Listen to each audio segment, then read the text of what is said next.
Ayan, at today ay mamimili muna tayo sa aming Walmart.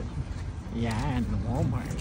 Alright, so pagpasok mo, makikita mo, ayan, mga bilihan sa Walmart is here. So Walmart is, para equivalent nito is, ang equivalent nito sa atin ay parang pure gold siya, pero mas malaki kasi it has everything.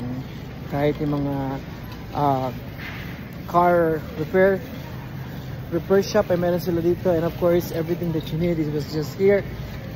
Talaga namang madami mabibili. Siyempre nandito rin tayo para makita natin yung mga bilihin nila dito, magkano yung mga presyo, para magkaroon tayo ng idea, no? So ay kasamahan niyo ako.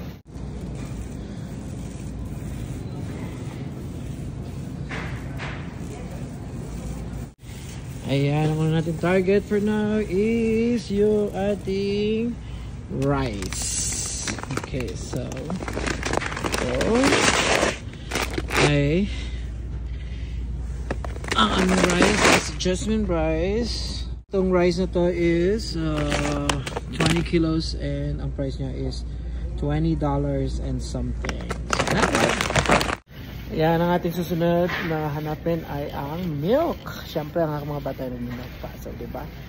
And the only available milk na meron sila dito, actually marami naman mga ibang brand, but the one that Anna and Noah are drinking is of course yung Nido, Laking Nido.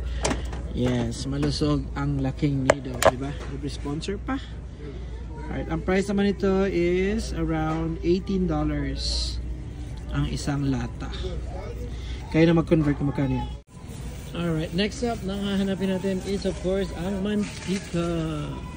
Mantika, the oil is life. And I think it's gonna be on the other side. I have to go all the way to the next section. Cross it. At ayan ang ating mantika.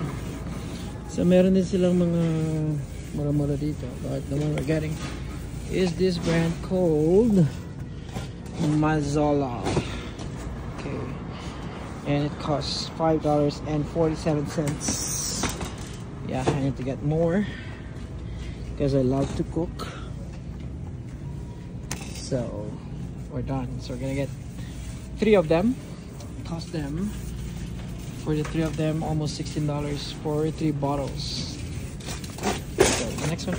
Yeah, so marami talaga mabibili. But I'm not gonna be here to shop for the other items. Only the things that I need because they're gonna be closing in 15 minutes. So